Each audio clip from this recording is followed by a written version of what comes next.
Donc moi, je voulais, comme je vous disais, vous remercier de votre présence, vous dire en titre d'introduction, et après je vais surtout laisser l'équipe et Françoise Lemaire de Défi Métier nous amener leurs éléments d'information. Vous dire que je suis très contente de cette réunion à double titre. D'abord parce que c'est une première pour nous de faire une réunion à visio avec vous tous, que je crois que ça nous donnera l'occasion d'ailleurs de parfois vous contacter plus facilement que lorsque l'on devait se déplacer physiquement, et du coup d'avoir aussi votre point de vue, votre contribution, et ça c'est extrêmement important. Nous arrivons au bout d'une histoire qui a été qui est passionnante, intéressante, mais très exigeante, puisqu'elle date depuis 2009, où nous avons, au niveau de la fédération, accueilli le centre de formation, et en particulier la formation d'instructeurs de locomotion. Voilà. À la rentrée de 2011, nous avons organisé la formation AVJ, et depuis 2014 et jusqu'à aujourd'hui, plus précisément 2018, nous avons les formateurs et Bénédicte ont participé au groupe de travail par la DGCS pour créer, ce qui était une demande de l'État, de créer un diplôme, une certification commune, instructeur en autonomie. Ça a été un travail très participatif, donc très long, jusqu'à 2018. Et depuis que c'était passé dans un premier temps en CNP, depuis février 2019, eh bien, nous sommes toujours dans cette phase de validation. Alors, tout est maintenant vraiment validé via toutes les instances, CNCPH, etc. On attend la signature de Madame Cluzel, ou plus précisément du Premier ministre, puisqu'il s'agit d'un décret que Madame Cluzel est rattachée au Premier ministre, ce qui explique aussi le délai. Donc, et ça sera un élément extrêmement important pour vous tous. Le travail est en cours au niveau de l'inscription dans le RNCP. Françoise Lemaire va nous expliquer ce que c'est. Et en tous les cas, la formation pourra tout à fait être financée sur des fonds OPCO, voilà, ou être reconnue dans des fonds régionaux sans aucune difficulté. Voilà, c'était ce que je voulais dire en préambule, mais déjà je vais trop à fond dans le sujet, et je laisse la main tout de suite à Bénédicte pour présenter l'ordre du jour. À partir de maintenant, j'éteins ma caméra, mais je suis très active pour voir si jamais vous écrivez ou quoi que ce soit. Voilà, en tous les cas, tout le monde a bien coupé son micro, donc c'est impeccable. Je te laisse la main, Bénédicte.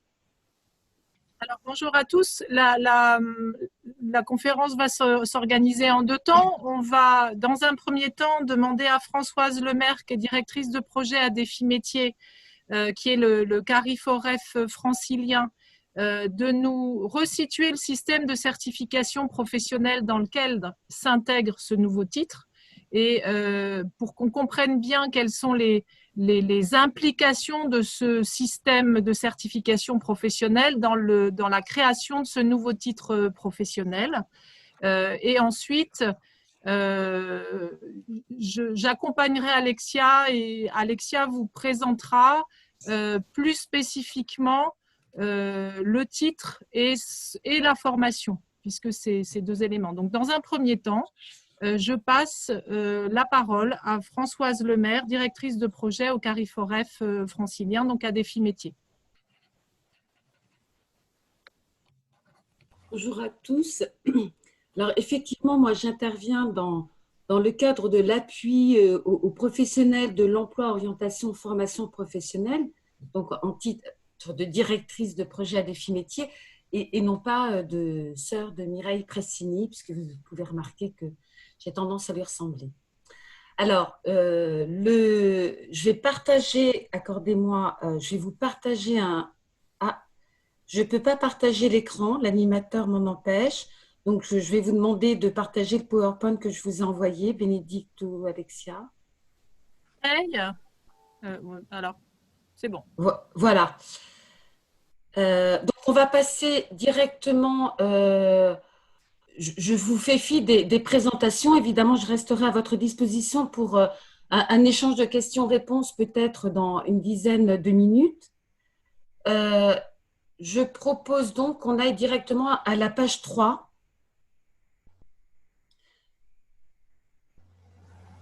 Et voilà, et je commence à la page 3. Alors, c'est peut-être la suivante. Ce que je passe, voilà. Alors, on parle cet après-midi de la certification professionnelle, c'est-à-dire celle des personnes qui reçoivent donc ce qu'on appelle un parchemin labellisé à l'issue d'une formation ou d'une validation d'acquis d'expérience. Ce parchemin, comme on l'appelle dans le milieu, atteste de l'obtention d'une maîtrise professionnelle des compétences et connaissances acquises. Et donc, on l'appelle régulièrement diplôme, titre professionnel, certificat de qualification professionnelle ou CQP, ou encore habilitation, par exemple électrique. Et ce parchemin, en fait, il fonctionne comme un signal dans la société et sur le marché du travail. On a ou on n'a pas tel ou tel diplôme. Alors déjà, une première remarque, depuis 2002, donc ça fait quand même quelques décennies, on observe un glissement de l'opportunité d'avoir une certification à l'obligation d'en posséder une pour accéder à l'emploi. Ça, c'est quelque chose que les institutionnels, sur lesquels les institutionnels insistent. Donc, la certification est présentée comme une clé d'accès à un emploi durable qui permet à la personne de faire valoir une capacité sans avoir besoin de l'argumenter plus que ça. Mais en réalité, tout dépend de la valeur d'usage de la certification, c'est-à-dire dans quelle mesure elle est reconnue ou pas par les employeurs. Et ça, sur le marché de l'emploi, plus largement. Et ça, évidemment, c'est très variable d'une certification à l'autre. Alors, évidemment, depuis toujours, on peut travailler et être rémunéré pour son travail sans certification. Et encore aujourd'hui, il y a un certain nombre de personnes qui n'ont pas de certification, notamment par exemple dans le secteur du commerce, c'est très courant. Mais force est de constater, statistiques à l'appui, que le marché du travail, il est plus accessible à ceux qui ont une certification, notamment quand celle-ci est de niveau dit supérieur, c'est-à-dire au-delà du bac, voire maintenant bac plus 2. Donc, les employeurs, dans le recrutement, tiennent compte de la certification obtenue par le candidat. Mais les clients, dans le cadre d'appels d'offres, ou les institutions aussi en tiennent compte, parce qu'elles les rassurent en quelque sorte. Bref, un diplôme, pour appeler son nom générique, le nom générique de la certification de ces diplômes, est nécessaire dans certains cas, notamment les métiers réglementés du sanitaire et social. Pour autant, il n'est pas toujours suffisant dans d'autres cas pour s'insérer en emploi, comme l'insertion des jeunes diplômés l'illustre. Et au final, c'est bien l'état du marché de l'emploi qui détermine avant tout l'accès, mais aussi le maintien en emploi, c'est-à-dire que ce sont les recruteurs qui ont le dernier mot jusqu'à nouvel ordre. Alors, on va passer à la slide suivante. Donc, vous n'avez pas été sans savoir qu'il y a une réforme de la formation professionnelle qui a impacté aussi le système de formation professionnelle.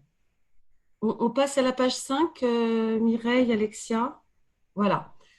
Donc, pour le législateur, considérant que le monde du travail évolue rapidement et qu'il se transforme, on parle d'impact du numérique, écologique, technologique, etc., et que les parcours professionnels ne sont plus aussi linéaires qu'auparavant, comme en témoigne la place des contrats précaires, les pouvoirs publics tentent de sécuriser tant bien que mal les parcours professionnels en incitant les personnes à se former, et notamment à se former en visant une certification. C'est ainsi que le compte personnel de formation est arrivé, est mis en place. Donc, le principe, pour rappel, j'insiste pas, en travaillant, chaque personne acquiert des euros et peut les dépenser pour suivre une formation certifiante, c'est-à-dire qu'il obtiendra non pas une attestation en fin de formation, mais le parchemin dont je parlais en début d'intervention.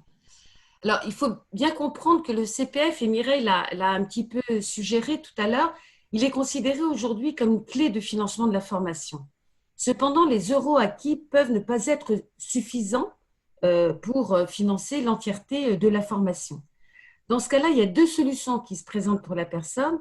Obtenir un financement complémentaire par son employeur sur le plan de formation ou via son employeur auprès de l'OPCO, par exemple l'OPCO Santé, notamment si son entreprise compte moins de 50 salariés.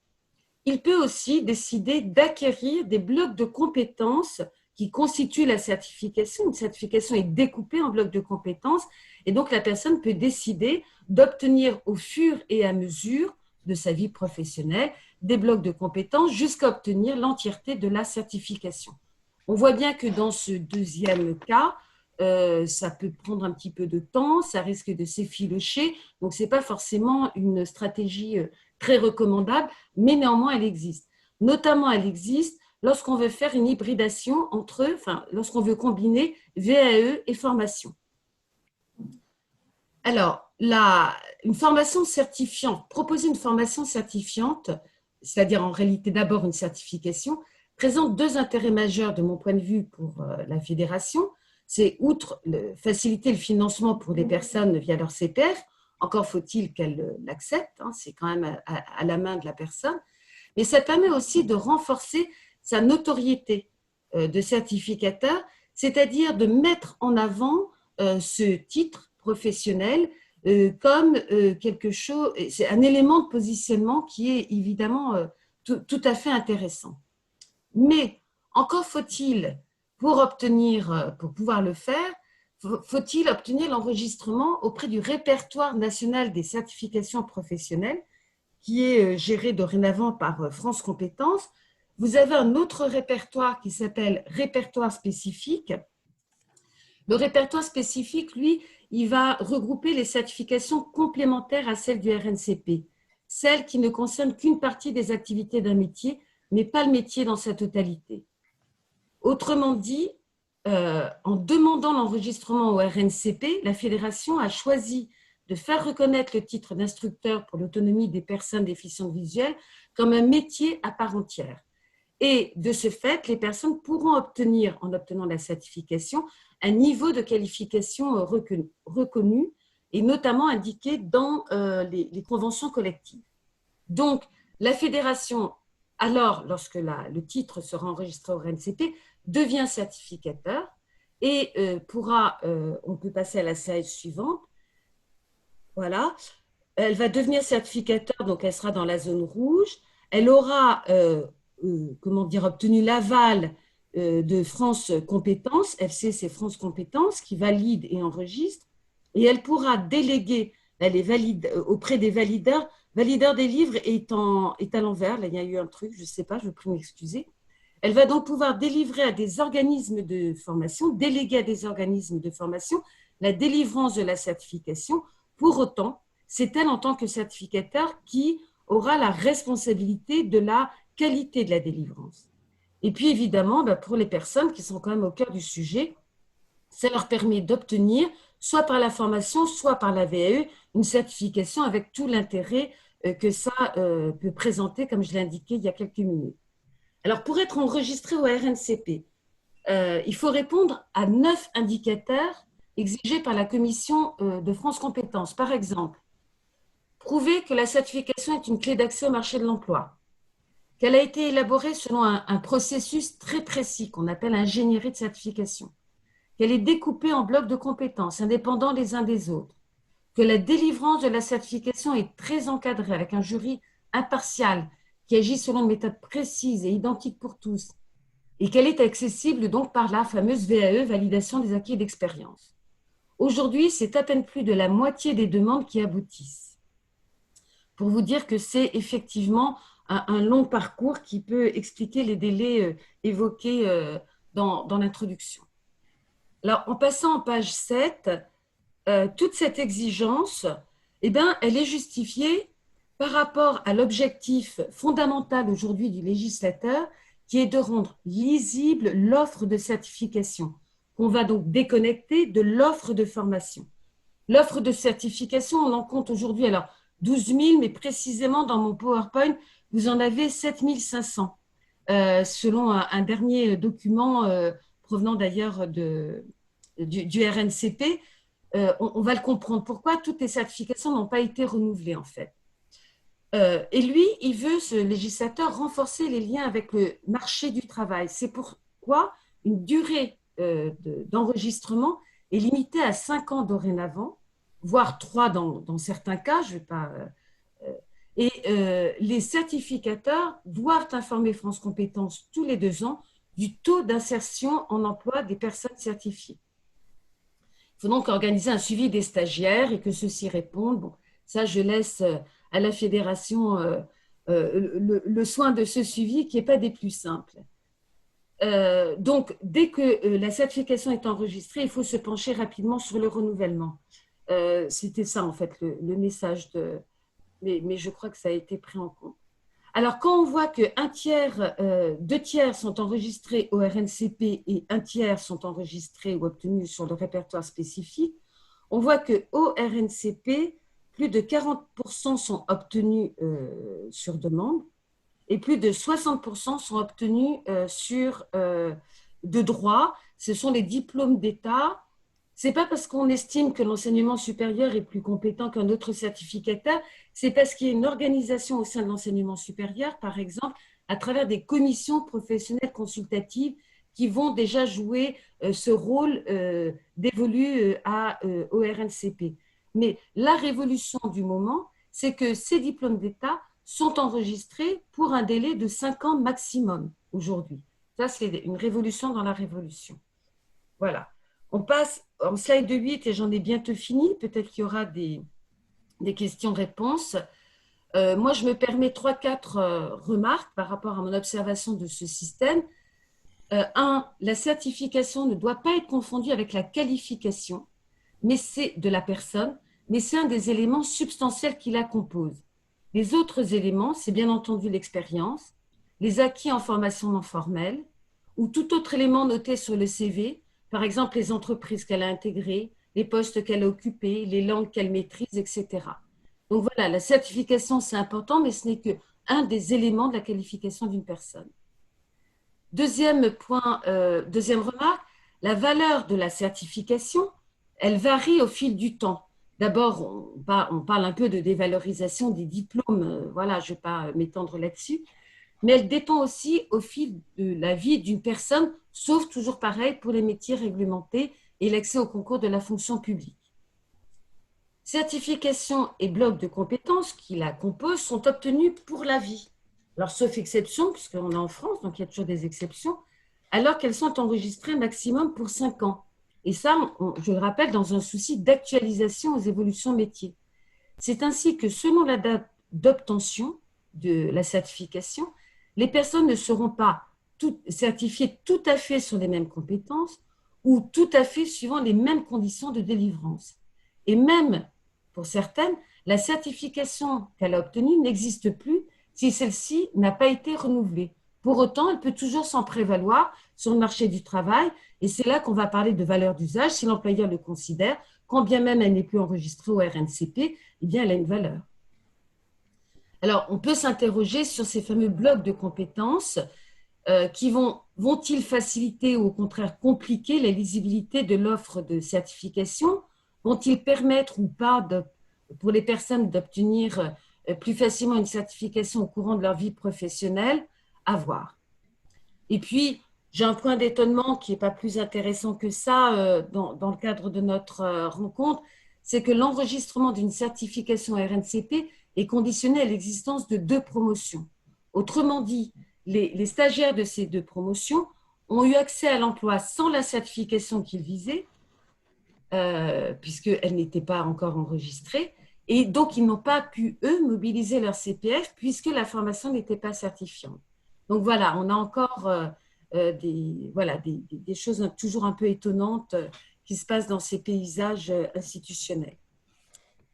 Voilà, je suis ouverte aux questions-réponses. J'espère avoir été claire, mais ça a été un peu vite aussi peut-être. Donc je suis à votre écoute si vous vouliez quelques éclairages ou revenir sur certains points.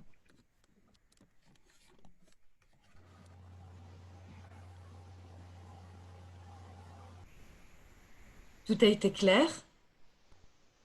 Bon. Écoutez, je crois que le PowerPoint pourra vous être envoyé, sous réserve qu'il puisse vous être utile. Et puis moi, je reste voilà, à votre écoute de toute façon s'il y avait des questions au-delà. Je vous salue. Merci beaucoup de votre attention. À une prochaine fois peut-être. Alors, à partir de cette première présentation, qui était un petit peu générale, mais qui avait pour objet aussi Tu as un merci, Françoise, par le biais de la conversation. Effectivement, on te remercie.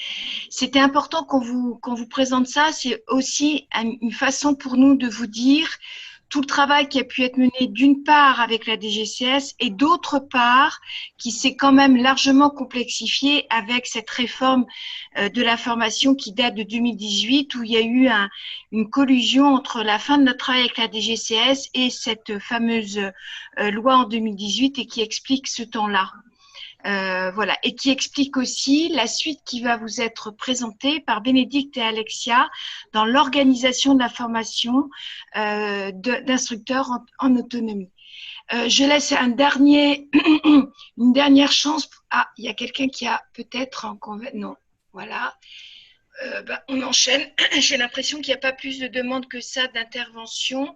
N'hésitez pas à ouvrir votre écran si c'est le cas, comme ça je vous verrai tout de suite. Non, je crois qu'on peut enchaîner. En option, est-ce que tu peux, dans partage d'écran, mettre partage donné à tous? Comme ça, Alexia va ouvrir et on va se débrouiller toutes les deux. D'accord. Ouais. Je ne sais pas le faire, ça. Je suis désolée. Ah bon, d'accord. Alors, tu l'as, notre PowerPoint? Oui, je l'ai. D'accord, ok. Et vous devez le voir, là, non? Non, là, c'est celui de Françoise. D'accord, ok.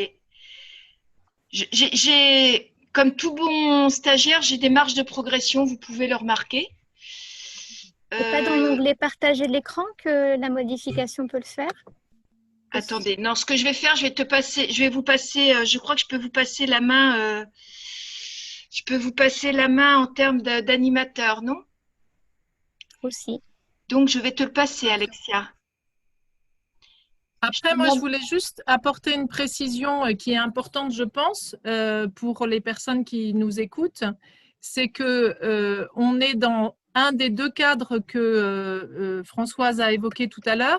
Et c'est pour ça que le titre est actuellement sur le bureau de la secrétaire d'État aux personnes handicapées.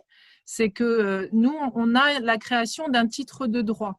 Donc, les démarches au RNCP risquent d'être un petit peu plus courtes. Ça n'empêche qu'on a dû répondre dans le travail préalable à ce découpage en blocs de compétences, etc., etc. Les attendus sont exactement les mêmes et la logique est exactement la même. Et l'autre information qu'il faut retenir, c'est que dans 5 ans, il sera modifié.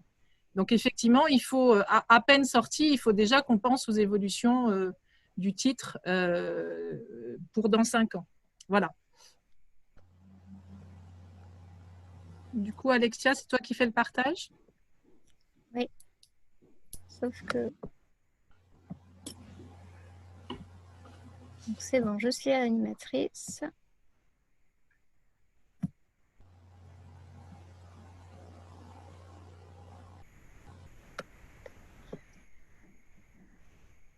Je vais aller trop vite.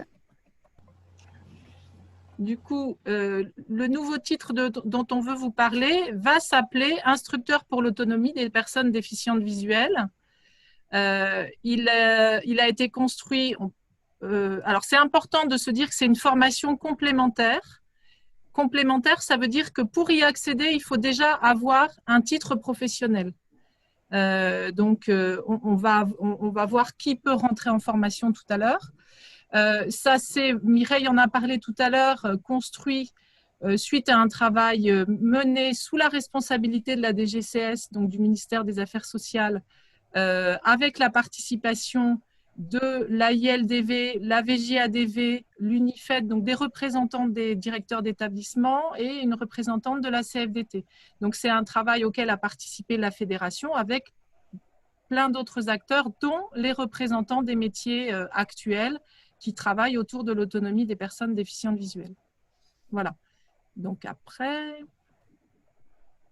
Alors, ce titre, il se résume dans le futur décret à l'attestation de compétences professionnelles de professionnels qui assurent auprès de personnes handicapées visuelles une intervention spécifique d'accompagnement, d'aide, d'acquisition, de restauration de l'autonomie.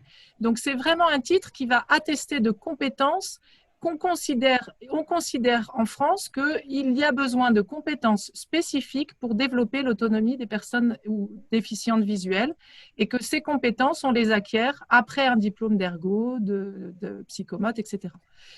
Voilà.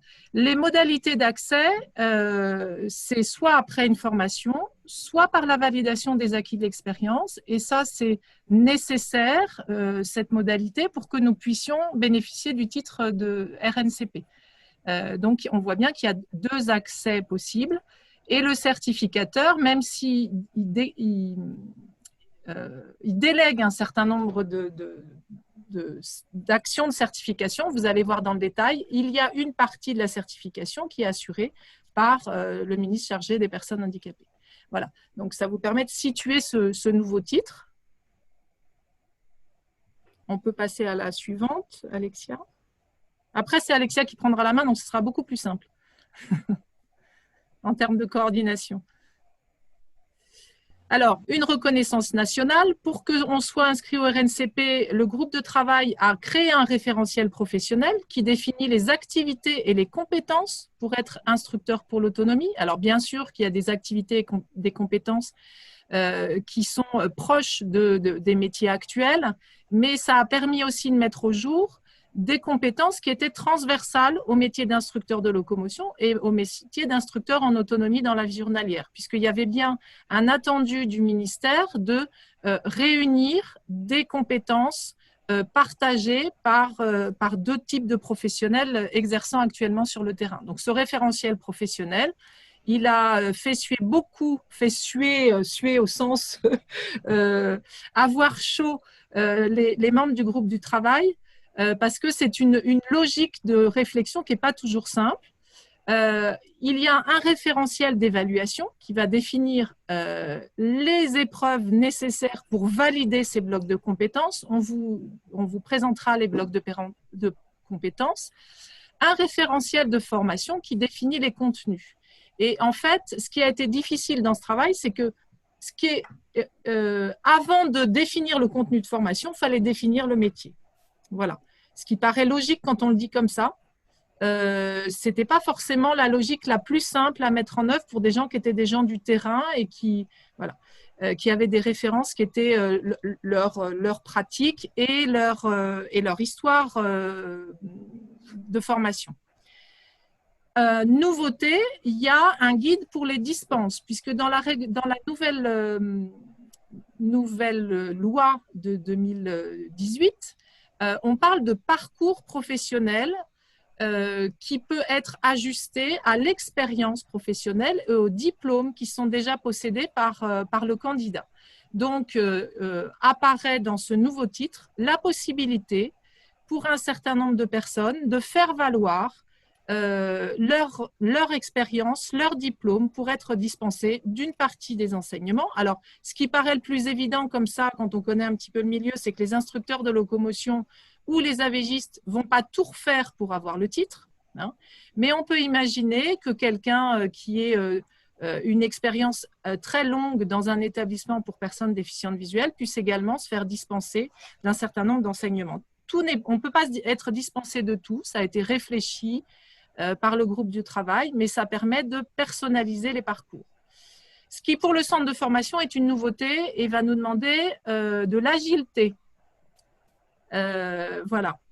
Le fait d'être reconnu au RNCP, ça a été dit tout à l'heure, nous permettra aux candidats de mobiliser CPF et CPF de transition. Il est quand même important de rappeler que dans la promotion que nous avons actuellement, qui va être la dernière promotion de CAERL, 4 personnes n'ont pas pu être accueillies en formation en début de cursus parce qu'elles ne pouvaient pas mobiliser le CPF de transition. Le diplôme, le titre n'est pas reconnu comme pouvant faire bénéficier de ce CPF de transition. Donc, si on veut continuer à financer cette formation très spécifique, utile et nécessaire dans le milieu de la déficience visuelle, on est c'est impératif de pouvoir mobiliser ce CPF et le CPF de transition. Et la nouveauté, l'accès par la VAE. Je crois que ma contribution s'arrête là. et qu'après je passe… Non. Non, je parle des blocs de compétences, d'accord. Alors, Françoise a insisté, et ça a été un exercice quelquefois un petit peu difficile, je vous l'ai dit. On a défini, le groupe de travail a défini 5 grands blocs de compétences qui vont être à valider.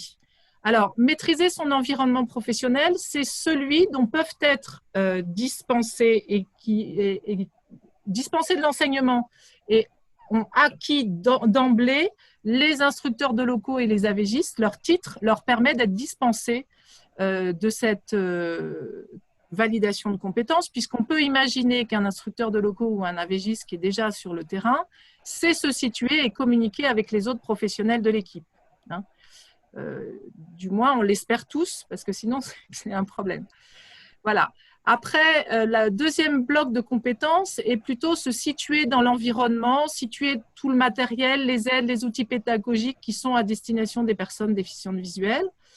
Il y a un gros bloc de compétences et qui, en termes de formation, nous impose de réfléchir en transversal. C'est finalement, qu'est-ce que ça veut dire évaluer l'autonomie d'une personne déficiente visuelle ?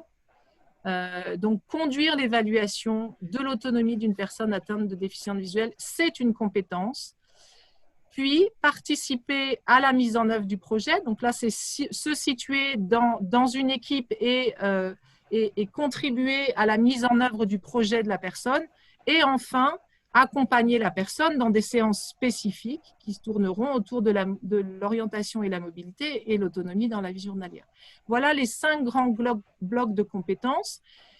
Ça va être les 5 blocs de compétences pour ces premiers 5 ans. Peut-être que ça pourra évoluer dans une version 2. On aimerait déjà qu'il y ait la version 1. Et je pense que je passe la main à Alexia.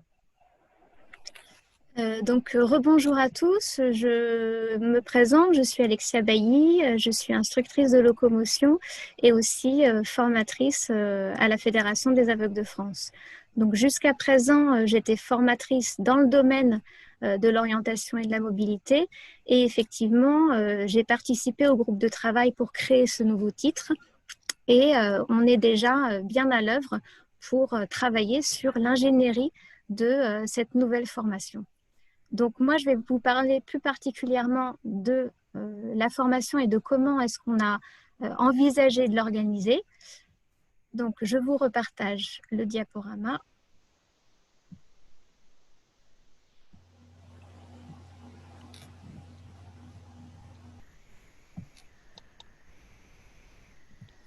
Alors, il y a un premier aspect qui a un petit peu changé par rapport à ce qu'on connaissait d'avant, c'est que la liste des diplômes a été élargie aux orthoptistes. Donc, pourquoi est-ce qu'elle a été élargie aux orthoptistes? C'est que, en fait, la formation d'orthoptiste a grandement évolué et maintenant, on considère qu'ils ont les prérequis suffisants. En tout cas, ce sont des acteurs dans le monde de la déficience visuelle qui pourraient tout à fait être formés à l'autonomie auprès des personnes déficientes visuelles.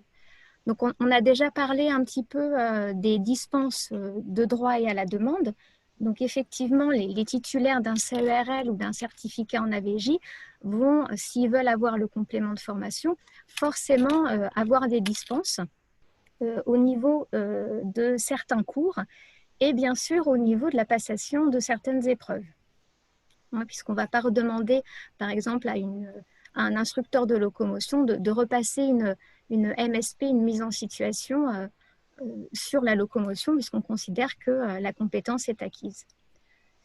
Et effectivement, la nouveauté, c'est aussi, parce que ça a été réfléchi comme vraiment le fait que les candidats on étudie leur parcours de professionnels, on va aussi pouvoir ouvrir à certaines personnes qui, bien sûr, n'ont pas rien en termes de prérequis, mais qui peuvent attester effectivement d'avoir une certaine expérience professionnelle déjà dans le domaine de la déficience visuelle. Et les centres de formation auront vraiment en charge d'étudier avec la personne leur parcours antérieur et de personnaliser le parcours de formation s'il est possible. En tout cas, d'évaluer les motivations et les possibilités de rentrer en formation et de suivre une formation adaptée. Alors, la durée de cette formation, elle a été donnée en elle sera donnée, pardon, en 870 heures d'enseignement théorique et pratique et 12 semaines de stage en responsabilité.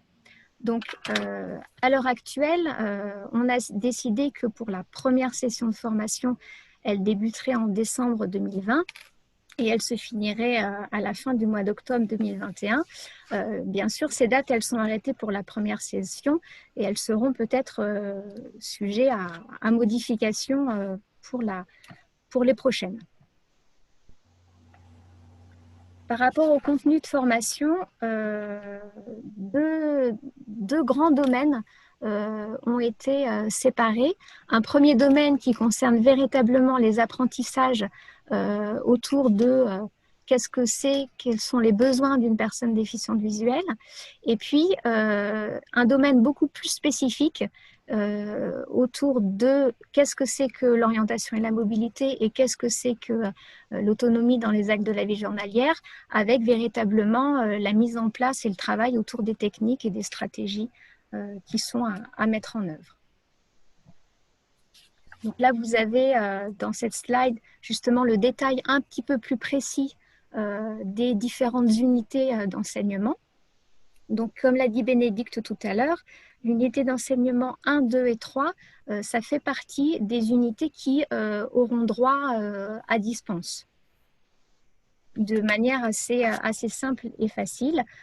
Par contre, concernant le domaine de formation sur les pratiques professionnelles, là, il y a une spécificité telle que même par le biais de la VAE, certains enseignements vont être quand même difficilement dispensables. Et en tout cas, ce sera compliqué pour les personnes d'attester d'une compétence dans ces différents champs-là.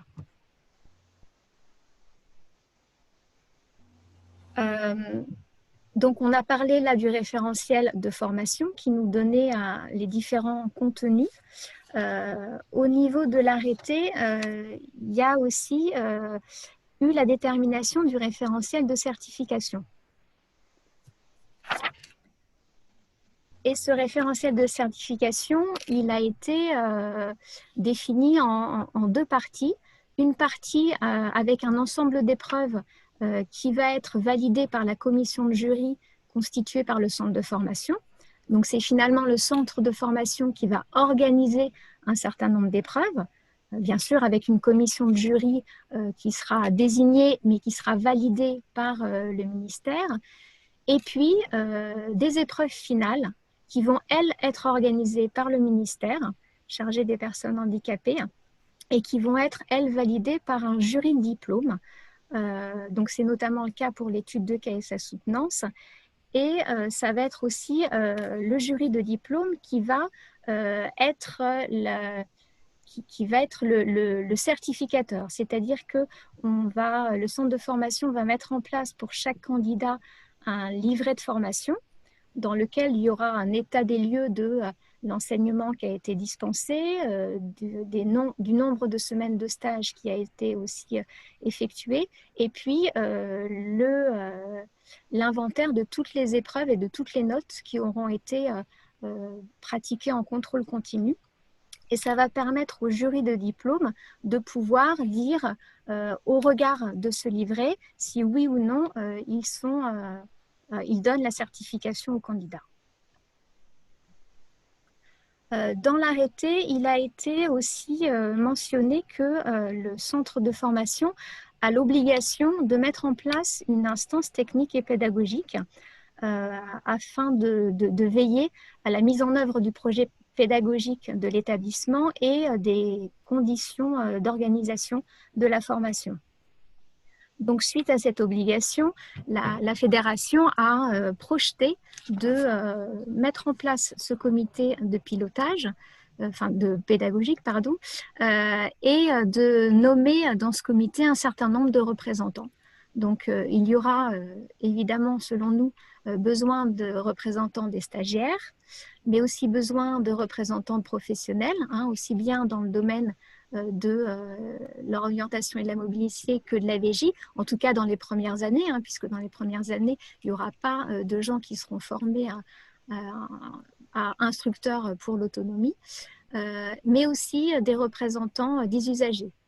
Donc, soit ça peut être par exemple des parents d'enfants ou alors des adultes qui eux-mêmes ont suivi un parcours de rééducation. Dans ce comité, nous projetons aussi d'intégrer des représentants d'établissements, donc aussi bien des représentants d'établissements du secteur sanitaire, mais aussi du secteur médico-social, puisqu'on voit que les enjeux ne sont pas tout à fait, pas toujours les mêmes, et ça va être important d'avoir cette représentativité maximum. Et puis, pourquoi pas, des représentants de certains OPCO. Ce comité pédagogique, dans l'idée, c'est de le mettre en place voilà, une fois par an, en milieu d'année, pour justement voilà, faire le point et pourquoi pas les ajustements nécessaires. Maintenant, je souhaite vous parler des modalités pédagogiques par rapport à ce nouveau titre. Alors, il y a des modalités qui ne vont pas changer. Ceux qui connaissent déjà la formation pour les instructeurs de locomotion ou pour les instructeurs en AVJ, c'est une formation qui est essentiellement pratique.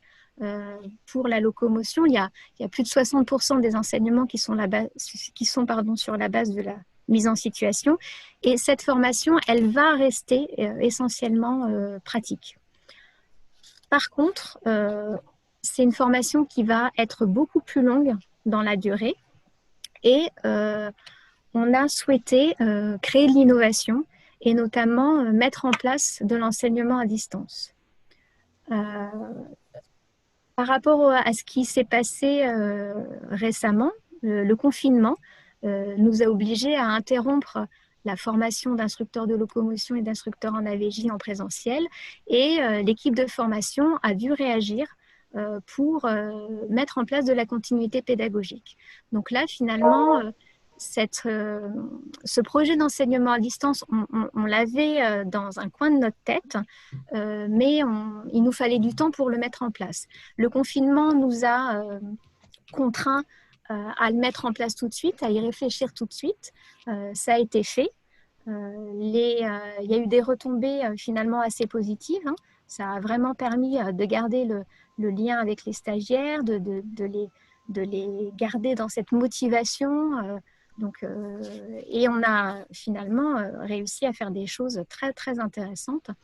Et donc, je me permets aussi de préciser, Alexia, de aussi permettre que les gens puissent être certifiés dès le mois de septembre.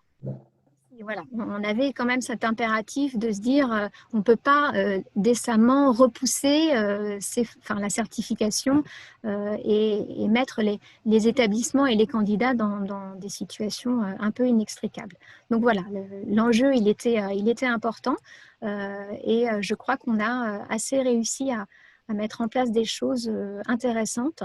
Et on s'est dit que voilà, ce dispositif, c'était quand même dommage de ne pas le pérenniser. On a vu que ça pouvait fonctionner, qu'il avait plein d'avantages.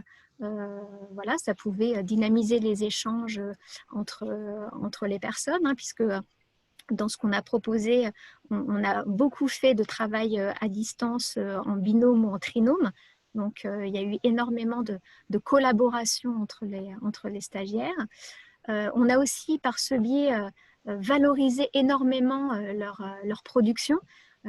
C'est vrai que la formation actuelle, elle est beaucoup axée sur la mise en situation, mais finalement, on leur donne aussi beaucoup de choses en amont et ils s'en débrouillent avec ça.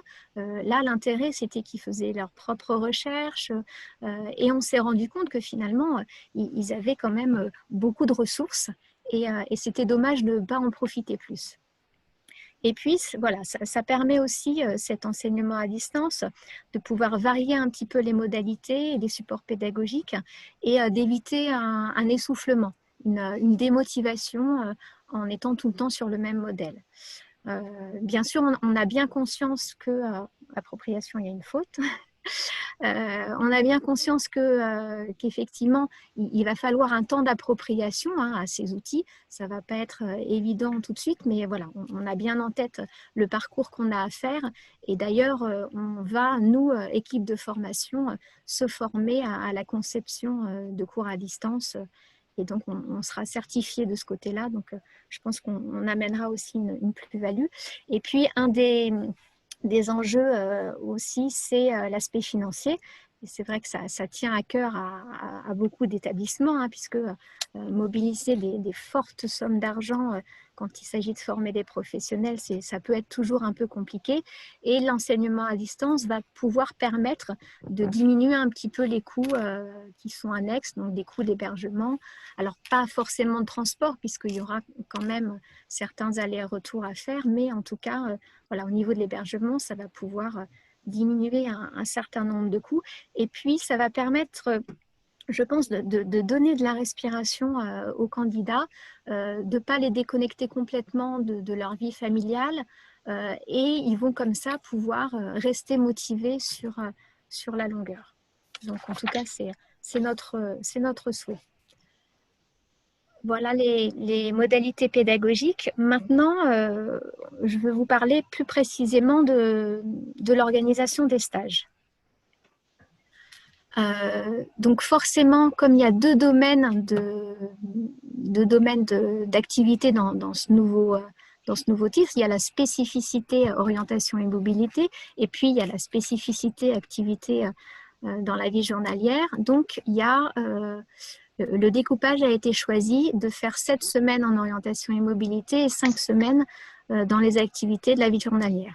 Donc, il est bien évident que dans le parcours du candidat, ça va forcément peut-être parfois être compliqué sur un même lieu de trouver un instructeur ou deux qui aura les deux spécialités.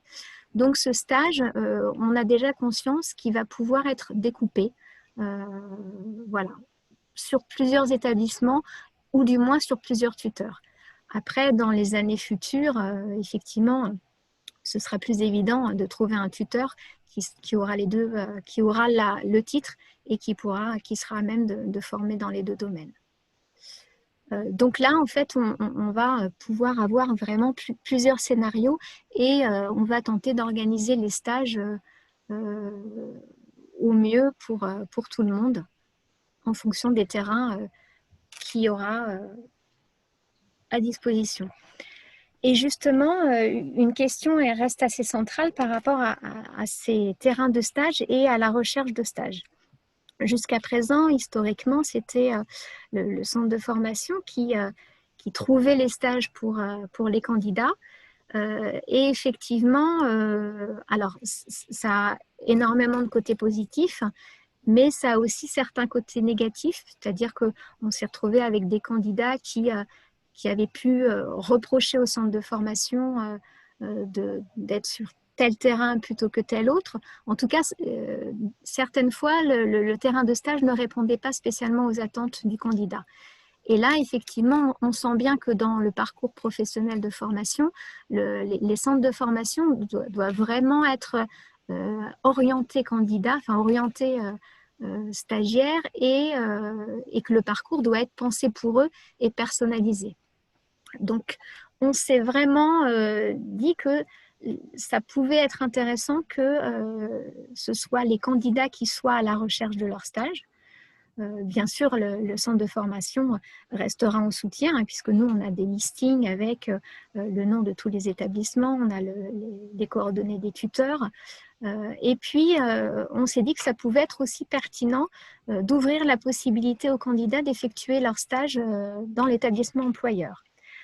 Là, pour revenir à la situation qui est en train de se produire actuellement par rapport aux formations d'instructeurs de locomotion et d'instructeurs en AVJ, c'est que à cause du confinement, les stages n'ont pas pu être effectués dans les lieux qu'on avait préalablement désignés, et de nombreux lieux n'ont pas pu réouvrir leurs portes aux stagiaires parce qu'ils n'avaient pas repris d'activité, parce que les conditions et les protocoles sanitaires étaient trop lourds et que les directions avaient décidé que les stagiaires n'étaient pas autorisés, en tout cas jusqu'au mois de septembre. Donc, on a bien été obligé de prendre la décision d'accepter que les stages se fassent dans les établissements employeurs. Et sur les 11 candidats en locomotion qu'on a actuellement, Pour la moitié d'entre eux, ça se passe chez leur employeur. Et pour beaucoup d'entre eux, les retombées sont plutôt très, très positives. Parce qu'effectivement, on a des candidats qui se sentent véritablement impliqués dans leur stage encore plus, hein, puisque voilà, ils démarrent leur activité professionnelle. Alors effectivement, ils sont dans une phase d'apprentissage, hein, mais ils sont partie prenante de l'accompagnement, puisque cet accompagnement va pour certains perdurer et ça va devenir ils vont avoir leur propre suivi. Et puis, on pouvait se poser la question du rapport entre tuteur et stagiaire. Hein, où le tuteur pouvait se mettre à un certain niveau un peu plus haut que celui de stagiaire. Et là, finalement, on se rend compte que entre tuteur et stagiaire, il y a eu une vraie collaboration où déjà, on sentait les amorces de finalement, je suis tuteur parce qu'effectivement, j'ai un certain nombre de connaissances par rapport à toi qui est en formation, mais on est collègues finalement. Et on va réussir à travailler ensemble et on travaille ensemble. Et pour finir, voilà, je voulais réinsister un petit peu sur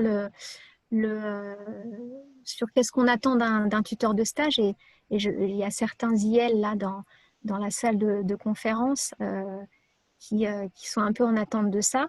Donc, nous, notre philosophie par rapport au tuteur de stage, c'est déjà que le tuteur ait une envie de partager et de transmettre son savoir. Et effectivement, c'est bien que les employeurs aient vraiment conscience de ça, hein, puisque un tuteur qui n'a pas envie ou qui ne sait pas ou qui ne se sent pas armé, donc soit le centre de formation peut l'aider, mais effectivement, ça peut être un peu dommage pour le stagiaire si le tuteur n'est pas partie prenante dans cette expérience. Et puis, bien sûr, voilà, être tuteur de stage, ça veut forcément dire que du temps doit être dégagé pour des phases de réflexion, un véritable accompagnement pédagogique, des temps de préparation avec le stagiaire, où en fait on peut se poser pour réfléchir, pour discuter en amont d'un suivi, par exemple, d'un accompagnement, et puis surtout discuter et échanger sur ce qui s'est passé, qu'est-ce qui serait à améliorer, qu'est-ce qui a été véritablement satisfaisant. Et alors après, il y a un autre critère, et c'est ça qui, des fois, va être un peu complexe, c'est que beaucoup d'instructeurs sont à temps partiel. Donc effectivement, il va falloir voir si ce temps partiel permet quand même d'avoir des possibilités de suivi de personnes en nombre suffisant, ou si au contraire, finalement, les suivis ne sont pas suffisants en nombre et ce ne sera pas pertinent d'accueillir un stagiaire dans ces conditions.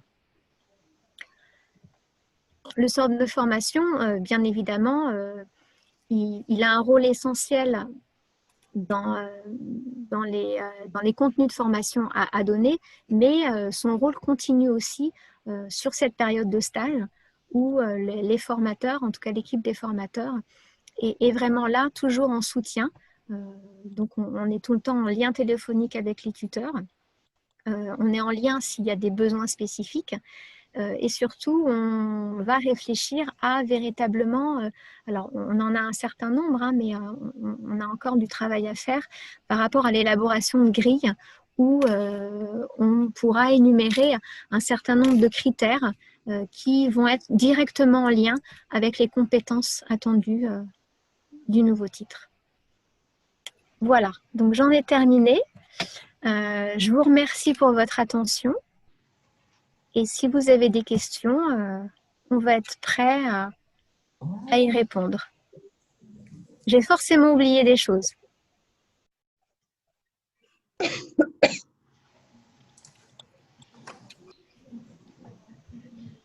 Alors, pour converser, c'est moins facile que quand on est physique, mais c'est tout à fait possible. Il suffit pour cela soit d'allumer votre caméra pour qu'on puisse vous voir et de lever la main en direct, soit aussi d'utiliser le petit logo Converser qui vous permet de poser des questions par écrit. Alors, il y a une main levée. Agnès Ibanez. Ma question, c'était donc du coup, en recevant, donc moi je suis instructrice en autonomie de la vie journalière, si jamais je reçois un stagiaire, on sera deux référents de stage, je suppose, il faudra un instructeur local et un instructeur AVJ. Alors, si la personne a besoin de faire un stage en orientation et mobilité, oui, mais si la personne n'a pas besoin de faire un stage en orientation et mobilité, non. Oui, d'accord. Ok, ça viendra, oui, c'est comme le fait de personnaliser. Ok, ça sera Voilà. en fonction de la personne. D'accord. Mais par contre, si c'est une personne, pardon, si c'est une personne qui n'a pas, qui n'a aucune des deux compétences, là, du coup, il faudra se partager le stage, c'est ça? Oui. Alors après, le partage du stage, effectivement, si géographiquement, on peut trouver deux établissements proches. Alors, dans l'idéal, il faudrait que dans l'établissement, il y ait deux professionnels avec les deux spécialités. Et là, ben voilà, l'organisation, hein, le lundi, je fais de la VJ, le mardi, je fais de la locomotion. Donc ça, c'est voilà, hebdomadairement, ça peut être assez facile à mettre en place. Si c'est pas possible dans l'établissement et qu'il n'y a pas les deux professionnels, il va falloir trouver soit un établissement pardon, assez proche. Et là, c'est pareil, on va peut-être pouvoir, parce que c'est dans la même ville, réussir à faire lundi, mardi AVJ et puis le reste de la semaine locomotion. Et puis sinon, si géographiquement c'est pas possible, là on va réfléchir à des scénarios plutôt en semaine complète, c'est-à-dire que je fais tout mon stage en AVJ d'un coup pendant 5 semaines consécutives et après je fais mes 7 semaines en locomotion. Il y a Madame Noël et Jérôme Cunin qui ont demandé la parole. Madame Noël, alors la question est le coût de la formation, une grille particulière sur la convention 66 sous diplôme initial plus 10 points, démarche d'inscription d'un pro pour entrer en formation en décembre 2020. Donc là, c'est des questions très précises et très pragmatiques qu'on va apporter. Je laisse peut-être, avant de répondre directement à cette question, Jérôme, vous vouliez intervenir sur quelle question ? Alors, bonjour tout le monde. La question est simple, c'est juste par rapport à l'ingénierie de formation. Vous avez une idée du nombre de places et de la répartition que vous allez pouvoir faire entre ceux qui veulent peut-être faire la double formation, ceux qui veulent faire que la partie locaux, que la partie AVJ? Oui. On part, je prends la parole et vous complétez Alexia Benedis si besoin.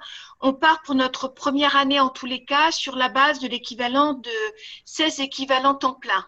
Donc après, ça veut dire que s'il y a deux AVJ qui veulent compléter instructeurs de locaux et deux instructeurs de locaux qui veulent compléter AVJ, il n'y a pas de difficulté. Mais du coup, on va laisser venir les admissions et puis on organisera comme cela. On fait ça la première année et puis on verra bien si par exemple on a une quantité importante d'AVJ qui souhaitent faire le métier d'instructeur de locomotion, on verra comment s'organiser. Mais l'idée, c'est il faut qu'on ne rate pas et en tous les cas, c'est vraiment notre souci qu'on garde bien la qualité, notamment le rapport nombre d'intervenants par rapport à nombre de stagiaires selon l'objet d'apprentissage. Donc pour l'instant, on prend toutes les candidatures et on va regarder ça très précisément. Merci. Donc effectivement, comme l'a dit Mireille, hein, on est parti sur 16 équivalents temps plein, puisqu'en fait, on a déjà expérimenté pour le CERL en locomotion 16 candidats. Donc on sait faire, on partage en général la promotion en deux et effectivement, d'une semaine sur l'autre, on travaille sur des TP différents. Et là, dans l'idéal, c'est ce qu'on fera une semaine sur deux, on sera sur TP AVJ, TP orientation et mobilité. Alors là, on a des questions de, je ne sais pas qui est où est immédiat, mais à partir de quand? Alors là, on pourrait rentrer sur des précisions, j'allais dire très pratico-pratiques. À partir de quand la VAE sera possible? Première question. Et puis de pouvoir apporter les réponses aux questions de Madame Noël concernant le coût, etc. Bah, le coût, je pense que Mireille… Oui, mais je sais bien ce que… Mais Bénédicte, je te laisse peut-être la main répondre là-dessus. Alors, pour les dossiers, il faut vous adresser l'inscription. Les inscriptions sont ouvertes, viennent d'être ouvertes. Il faut demander le dossier de candidature au secrétariat de la formation. Donc, voilà la première réponse.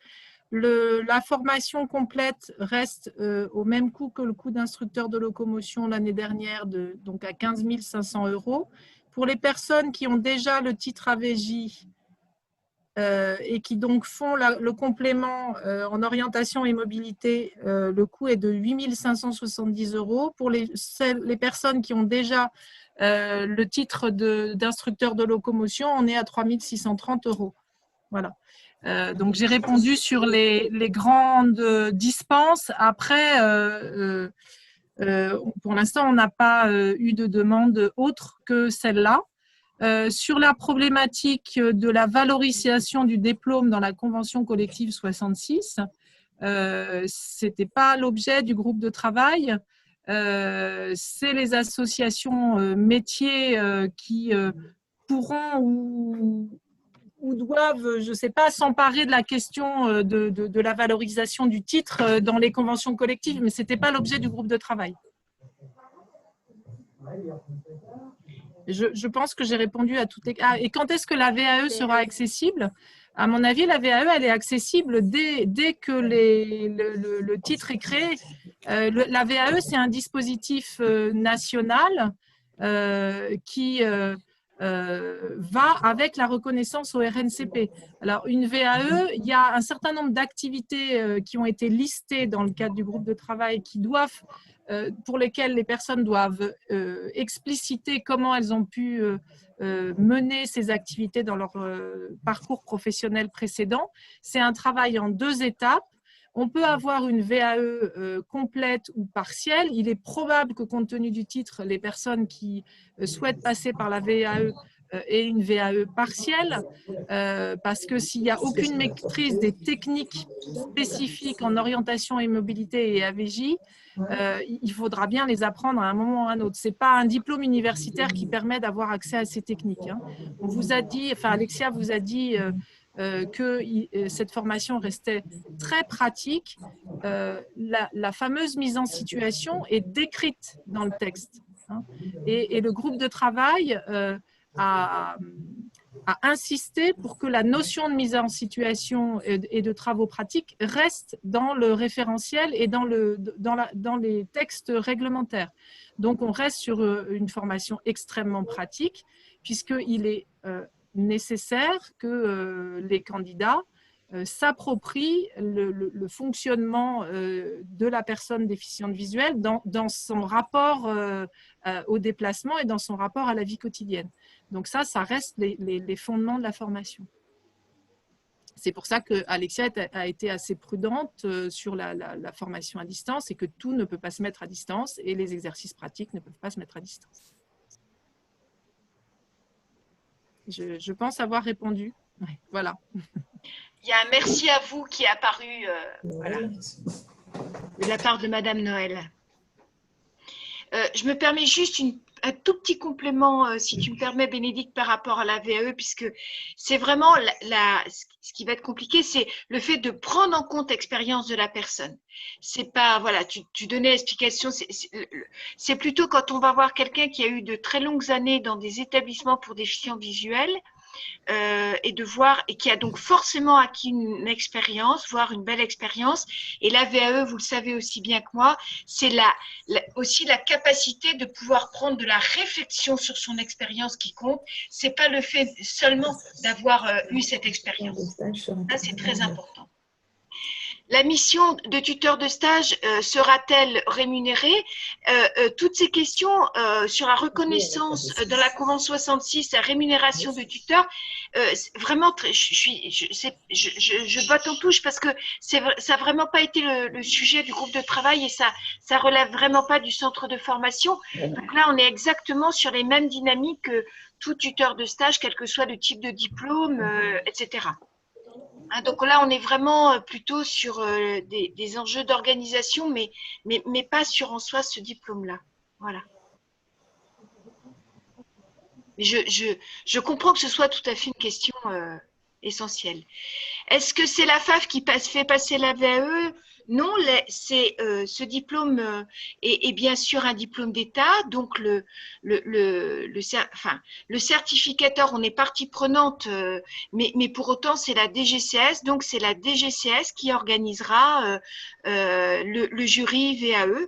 Probablement qu'on nous demandera d'y participer ou d'être, voilà, mais tout comme on va demander à des professionnels de participer. Par contre, ce sera après au centre de formation de la fédération, à partir du dossier reconnu de la VAE de la personne, de lui proposer un parcours de formation. Le coût de la VAE, c'est extrêmement personnalisé selon ce que la personne aura à faire, parce que vous pourrez avoir des reconnaissances VAE à 80%, donc il lui reste plus que 20% à faire, ou des reconnaissances à moins de 20%. En moyenne, dans le travail social, la reconnaissance, la VAE est acceptée pour 30% du contenu de la formation. Donc là, on fera vraiment des coûts très, très personnalisés selon ce que la personne aura validé et selon la nature également de ce qui lui reste à apprendre. Tout simplement pour être très, très précise, très transparente, plus vous faites des cours sur la connaissance et entre guillemets, moins ça coûte cher parce que vous pouvez mettre 120 personnes dans un amphi avec un seul intervenant. Par contre, quand vous faites de la formation pratique, qui plus est quand l'enjeu de sécurité des personnes est en jeu, on est forcément sur un nombre très petit de stagiaires par rapport à l'intervenant. C'est ce qui explique aussi le coût de cette formation. C'est important d'ajouter par rapport à la VAE qu'il y a 5 blocs de compétences à valider. C'est ce qui fait le titre. Ces 5 blocs, que vous y accédiez par la formation ou que vous y accédiez par la VAE, vous avez à les valider. Donc, ça peut être intéressant de s'interroger par rapport… Alors, ils sont bien sûr dans les référentiels beaucoup plus détaillés que ce qu'on vous a montré dans les slides, de s'interroger sur par rapport à mon parcours, est-ce que la compétence qui consiste à être en interaction avec d'autres professionnels de la déficience visuelle, est-ce que j'ai déjà une expérience, est-ce que j'ai déjà des compétences, est-ce qu'il y a déjà des choses que je sais faire ? Voilà, donc c'est cette démarche-là. En tous les cas, le jury, il aura à se prononcer sur cette personne qui me parle de sa vie professionnelle. Est-ce qu'elle a la compétence d'évaluer l'autonomie d'une personne déficiente visuelle? Est-ce qu'elle a la compétence de créer un parcours enfin, je vous recite de mémoire. Voilà, donc c'est cette logique-là qu'il faut avoir. Et quand on dit qu'on a une VAE partielle, peut-être que je peux avoir une expérience professionnelle qui fait que j'étais en interaction avec plein de professionnels de la déficience visuelle. Donc, je valide le bloc de compétences 1. En revanche, je vais avoir à créer un parcours de formation pour acquérir les 4 autres blocs de compétences. Et là, il y a une discussion qui doit s'engager avec le centre de formation pour savoir sur ce qui permet d'accéder à ces blocs de compétences, quel est le parcours que je dois faire. Est-ce que c'est des cours pratiques, théoriques? Est-ce que c'est du stage? Est-ce que, voilà, ça peut être des modalités extrêmement différentes. Et là, on est obligé d'aller dans quelque chose de… Normalement, le jury VAE va faire des recommandations. S'il vous donne une validation partielle pour les blocs que vous n'avez pas acquis en VAE, le jury, nommé par le ministère, dira, et ce sont des professionnels, pour que vous accédiez à ces différents blocs, nous, on vous conseille tel ou tel parcours. Allez au centre de formation pour faire les unités qui correspondent à ce bloc de compétences-là. Enfin, voilà, c'est comme ça que ça risque. Donc, c'est quelque chose d'intéressant, très constructif pour la personne. On a, nous, actuellement, une personne qui a fait un certain nombre de titres en VAE. C'est des gens qui ont une ténacité énorme, mais c'est très engageant. Je me permets aussi de préciser, je donnerai ensuite la parole à Madame Buissard qui l'a demandé. Il ne faudra pas oublier d'ouvrir votre micro, Madame Buissard. Mais que le fait de faire un dossier VAE et de passer devant un jury VAE est quelque chose d'assez exigeant parce que ça demande beaucoup de prise d'analyse de sa propre expérience.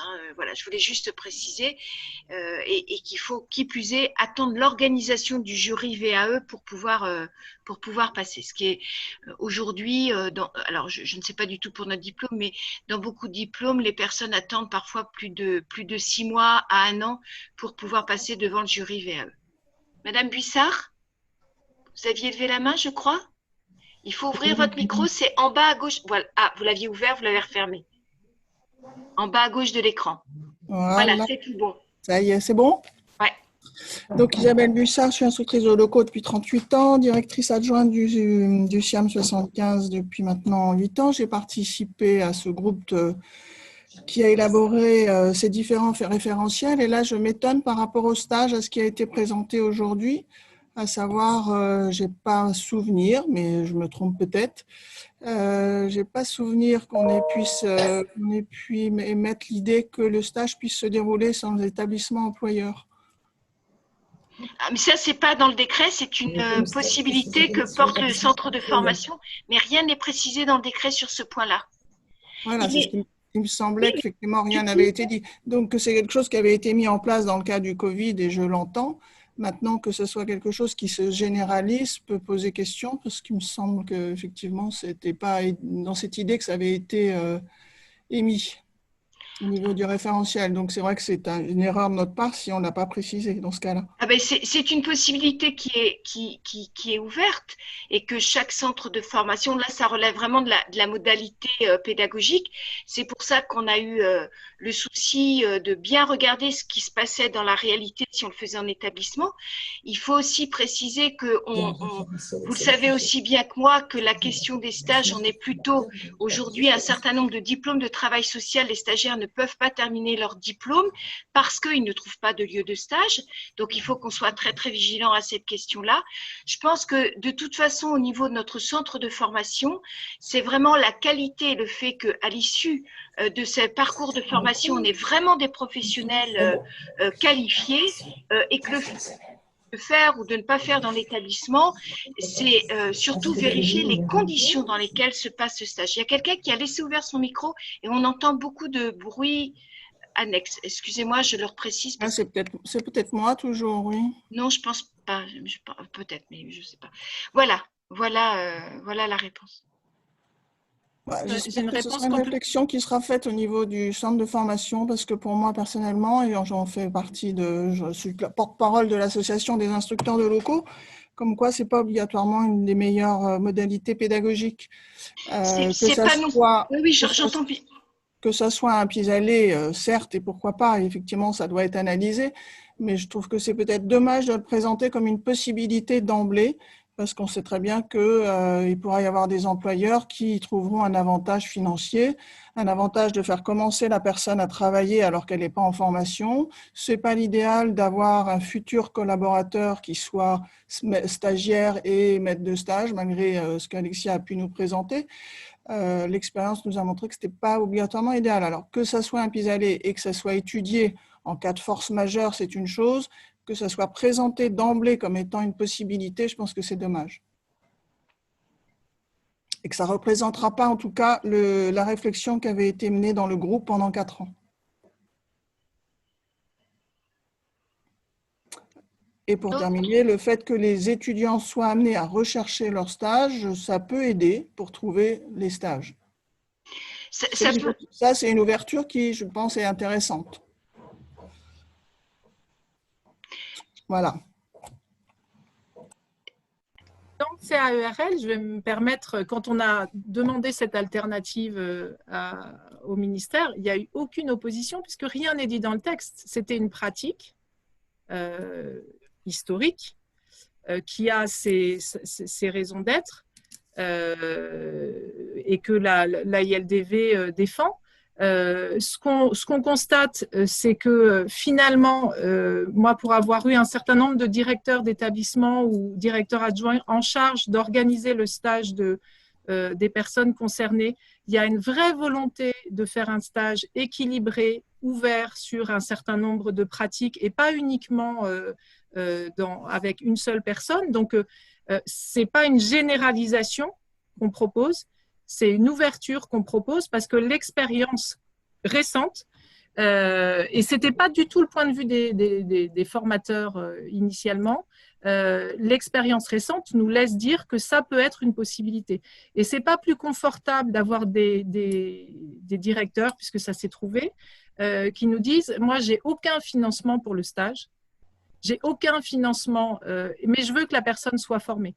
Et je vous impose que ça se passe à Paris. » Donc, de toute façon, on sait qu'il y a une problématique à résoudre autour du stage. Donc, on veut se laisser cette possibilité et on sera vigilant. Et c'est pour ça que Alexia a bien resitué le fait que la base, c'est que le tuteur ou les tuteurs, puisqu'on en aura plusieurs probablement, ait une réelle motivation de transmission et de partage de connaissances.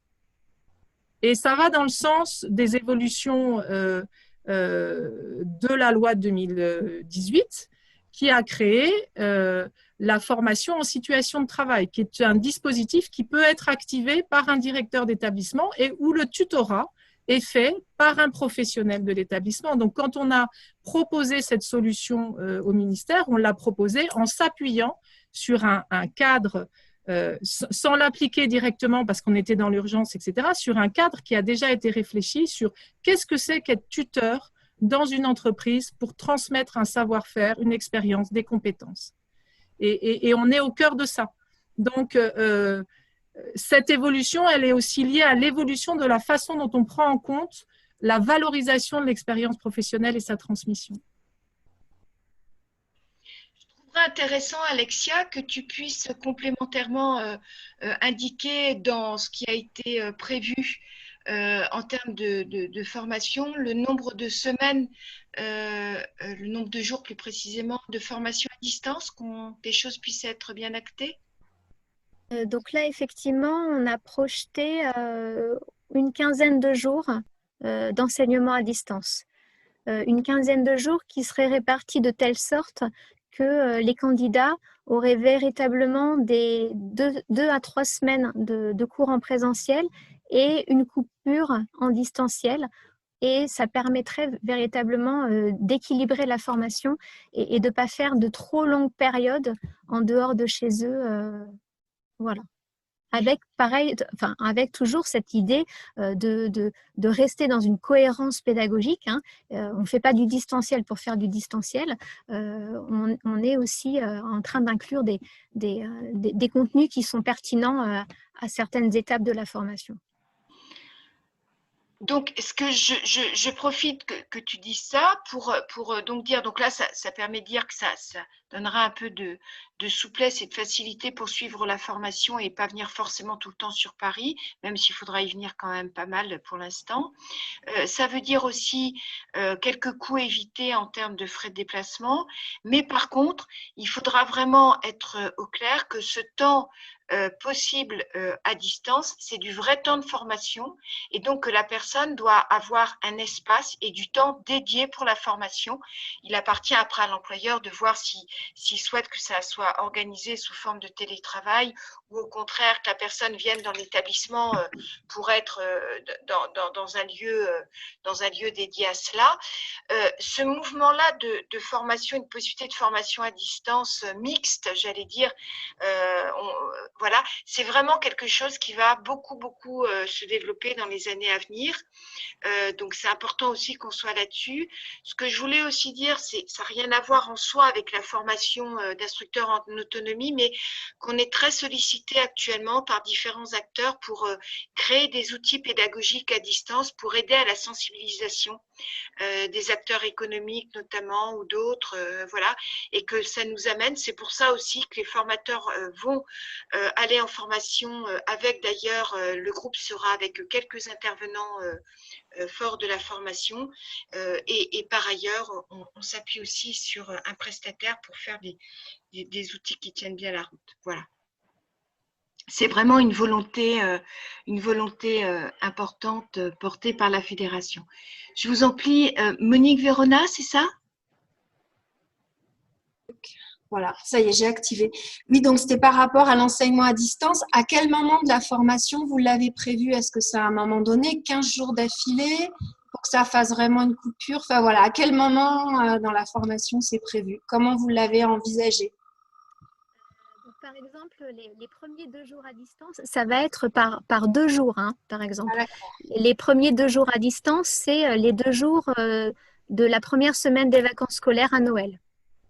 Les vacances scolaires, on s'était dit qu'on allait donner 10 jours aux stagiaires à partir du mercredi. Et ben, le lundi et le mardi va être dédié aux cours à distance. Donc, les personnes seront 15 jours chez elles. Et il y a d'autres moments où ce sera les vacances scolaires. Donc, voilà, ça permet effectivement à des moments un peu clés de souffler un petit peu. Et puis, on a essayé de faire en sorte que ce soit proche du week-end. Hein. Par exemple, il n'y aura pas de cours à distance en milieu de semaine, par exemple. Sinon, effectivement, c'est pour éviter l'intérêt… les allers-retours. Voilà. Pour éviter les allers-retours. Ce que je voulais quand même signaler, hein, j'insiste très très fort, c'est que c'est vraiment ce temps dit de cours à distance, c'est vraiment du temps de formation. C'est vraiment pas du temps gratuit. Enfin, voilà. Donc, une journée de formation à distance, c'est des exercices à faire, c'est des temps de vidéo, c'est etc. Quoi, hein. On a pu le voir, à ce moment-là. Ce que je tiens à se préciser, c'est vraiment et c'est assez intense. Hein, c'est voilà. Mais ça évite des déplacements. Et en fait, ça évite du transport, surtout ça. Ce temps à distance, ça va être du temps en synchrone. C'est-à-dire que ce n'est pas du temps en asynchrone. Ce n'est pas des choses qu'on va leur faire faire sur leur temps personnel. Non, ce sera un temps dédié, comme l'a dit Mireille, où le formateur sera animateur de cette journée à distance. Hein. Mais il y aura effectivement des allers-retours et de la production demandée aux stagiaires en dehors de la présence du formateur. Mais globalement, on sera sur une journée complète en synchrone. Et puis moi, suite à l'intervention d'Isabelle Buissard, moi aussi, je sais que parfois dans les institutions, il peut y avoir des pressions en fait. Donc du coup, c'est vrai qu'il faut bien vérifier que l'instructeur soit vraiment, ce soit une vraie volonté de la personne. Voilà. Donc voilà, ça c'est vrai que ça peut, faut faire attention à ça, je pense. Voilà, je pense que ce que je vous ai dit, mais c'est vraiment très sérieux. Enfin, c'est vraiment une réflexion de fond qu'on mène en tant que centre de formation, qui a d'ailleurs animé toutes ces évolutions. C'est vraiment la qualité de la formation. Je tiens juste à le dire parce que nos administrateurs, qui sont toutes des personnes déficientes visuelles, forcément y attachent vraiment une très très très grande importance. Ce que je voulais dire aussi, c'est par rapport à cette formation qui est très exigeante en termes d'organisation personnelle. Le fait de venir sur Paris pendant 1 an, etc., c'est pas n'importe quel choix. Donc, on se dit aussi que de desserrer un peu sur une formation qui est encore plus longue que celle qu'elle était, elle apportera plus de compétences aussi, puisque c'est finalement voilà, il faut qu'elle soit tenable et faisable. Et ce que l'on espère même, c'est que ça puisse venir ouvrir davantage le nombre de participants, puisque aujourd'hui, les retours qu'on a au niveau de la fédération, dans les différents échanges au niveau nationaux qu'on peut avoir, c'est qu'il manque cruellement de ce type d'acteurs, de ce type de professionnels, et qu'on ne pourra pas aller sur du lobbying de reconnaissance en termes de temps d'instructeur de locomotion, d'instructeur en autonomie, comme il peut y avoir le droit à des séances d'orthophonie ou des séances d'orthoptiste quand la personne déménage ou quand la personne change de métier, etc. Parce que de toute façon, pour l'instant, le nombre de professionnels est en tension. Donc, il y a vraiment un enjeu d'avenir pour les personnes aveugles à faire en sorte que cette formation reste de façon essentielle une formation de qualité avec toutes ces exigences qu'elle a toujours eues et qu'elle aura toujours, et de faire en sorte qu'on s'ajuste au monde d'aujourd'hui d'une part, mais surtout que l'on puisse et on continue à faire un lobbying auprès des décideurs pour faire en sorte que ce métier se développe. C'est un enjeu crucial en France aujourd'hui. J'avais encore une chose à dire par rapport aussi au fait qu'une journée, la personne va faire de la loco et une autre journée va faire de la VJ. Ça me semble pas évident du tout parce que c'est quand même 2 métiers bien différents. Et donc, pour intégrer les particularités de chaque profession, enfin voilà, je me dis que la personne qui va avoir les maîtres de stage dans les mêmes structures, ça risque d'être plus compliqué que si les choses sont séparées.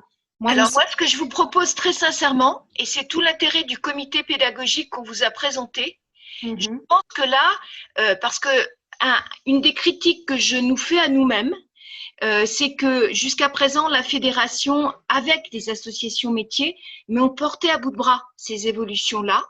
Et que je pense qu'il est important qu'aujourd'hui, grâce à ce comité pédagogique, on puisse voilà, se poser les questions et voir. Vous pouvez avoir ces arguments, alors moi je vais vous contrecarrer avec d'autres arguments, etc.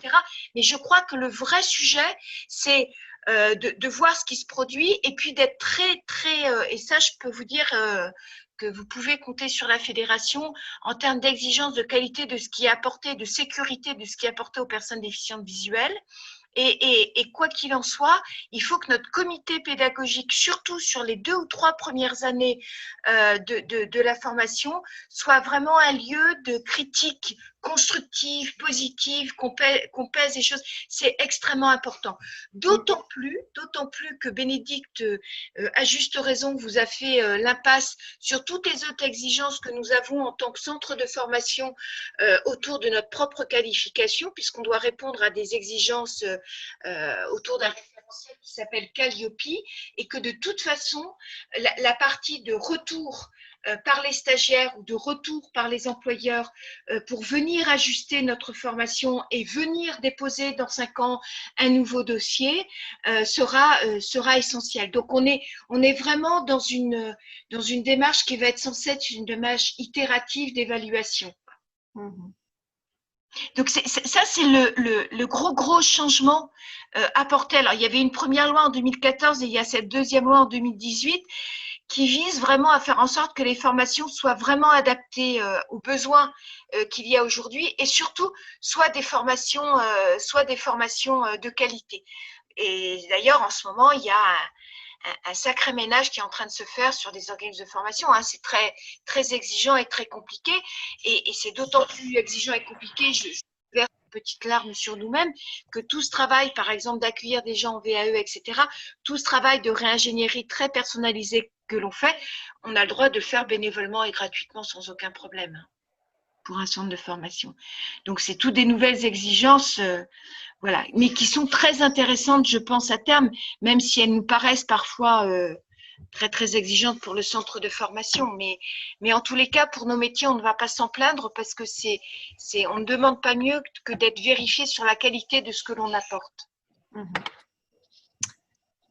Ok, merci. Est-ce que vous avez d'autres questions? Alors, je voulais dire que dans le comité pédagogique, on s'est dit qu'il était important d'avoir des représentants du monde sanitaire, je pense notamment au SSR et au monde médico-social. Ça, c'est tout à fait crucial. Il y a aussi toute la réflexion à avoir dans le parcours de formation, de pouvoir accueillir, de pouvoir s'expérimenter dans des environnements différents, enfants et adultes. Mais voilà, puisque quand on est formé à un diplôme, à une certification, on est formé pour toute la vie, hein, c'est ce que Françoise Lemaire vous a expliqué, et ensuite c'est la personne qui va choisir son environnement de travail. Voilà.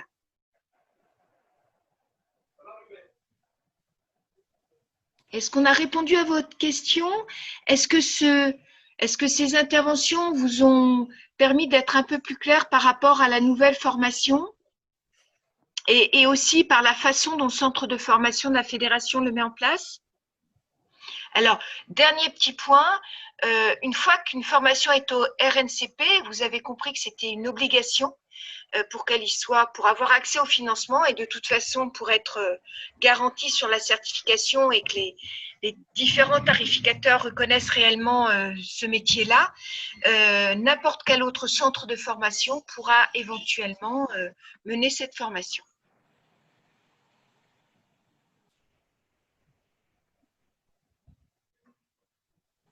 Excusez-moi. Oui. J'ai levé la main, mais je ne sais pas si... J'avais une question par rapport au lieu de stage. Donc, c'est les stagiaires qui recherchent eux-mêmes leur lieu de stage. Avec l'appui du centre de formation. Hein. C'est ça, parce que j'allais dire, on ne connaît pas forcément tous les établissements en France. Et du coup, voilà comment ça se passe. Est-ce que par région, ils demandent Oui, pas de souci. Non, mais on a un listing et surtout une grande connaissance des terrains. Donc, c'est avec l'appui du centre de formation, bien sûr. D'accord.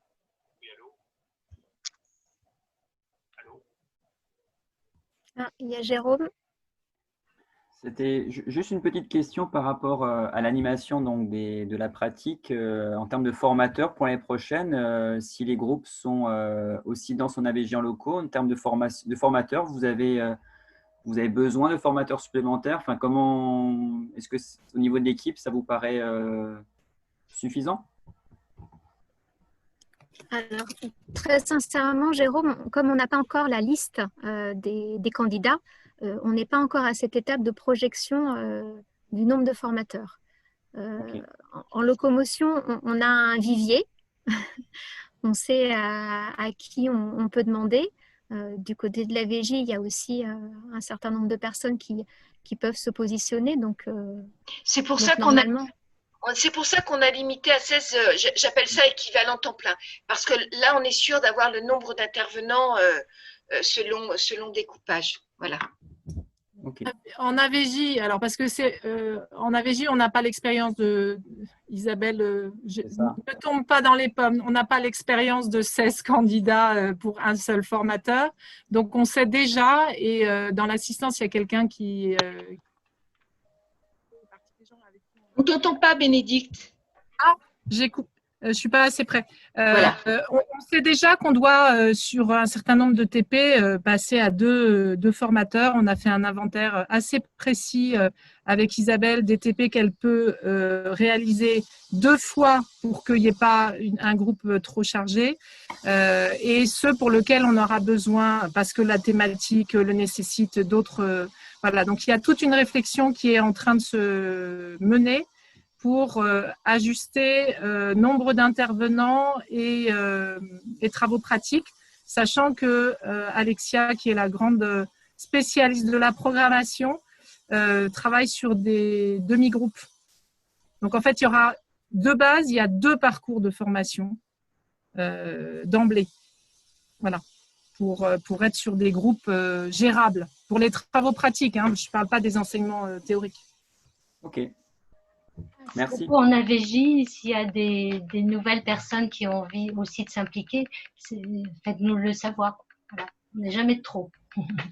Je voulais dire que pour le centre de formation, on est vraiment très, très preneur d'intervenants. D'abord parce que moi, personnellement, je pense, pour l'avoir vécu, et comme toi d'ailleurs, Jérôme, que quand on est professionnel, pouvoir de temps en temps transmettre notre savoir, ça nous aide aussi à réfléchir sur ce que l'on fait, comment on le fait, et c'est de ce sens-là passionnant. C'est aussi une forme un petit peu de bol d'oxygène hein, par rapport au terrain qu'on peut faire très quotidiennement. Et puis moi, je pense que c'est un moyen essentiel pour un centre de formation de bien rester en lien avec la réalité et proposer une formation riche et enrichissante, c'est proposer aussi des intervenants différents. C'est très, très important. D'ailleurs, dans ce sens-là, on commence tout doucement cette année avec la formation à distance, enfin la formation à la digitalisation qu'on met en place pour les formateurs du centre de formation. On va l'ouvrir à 3 intervenants extérieurs et être intervenant au centre de formation à condition de le faire pour un nombre d'heures bien sûr un petit peu important, ce sera aussi pouvoir bénéficier de formation de formateurs parce que pour venir enrichir cette qualité d'intervenant et d'intervention. Par ailleurs, ça fait aussi partie des demandes qui sont faites aujourd'hui dans les centres de formation. Ok. Merci pour vos réponses. En prie. Est-ce qu'il y a d'autres questions?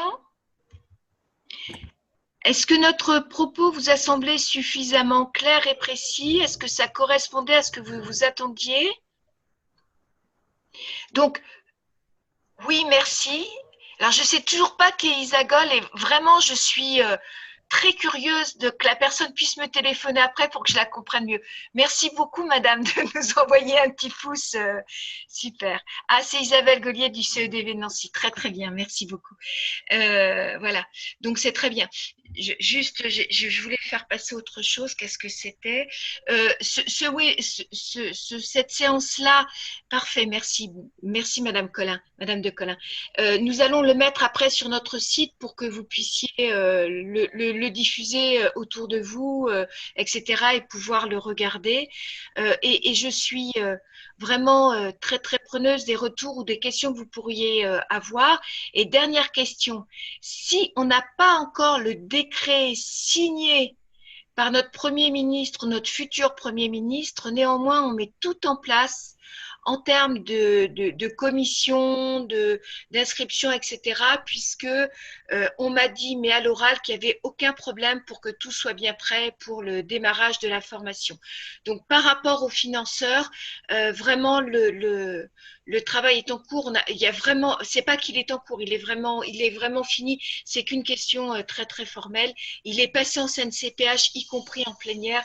Voilà. Et le travail dans le cadre du RNCP est déjà largement entamé. Voilà. Au revoir, Madame Ibanez. Merci beaucoup, Pierre. Voilà, j'ai des petits messages d'au revoir. Merci à vous. Voilà. Voilà. Pourrais-tu avoir le PowerPoint qu'a partagé Alexia lors de son intervention? Alors, non seulement le PowerPoint d'Alexia, mais on va aussi vous envoyer le PowerPoint de Défi Métier et on vous mettra le lien pour ce webinaire également, de façon à ce que vous puissiez éventuellement l'utiliser, le re-regarder, il n'y a pas de souci.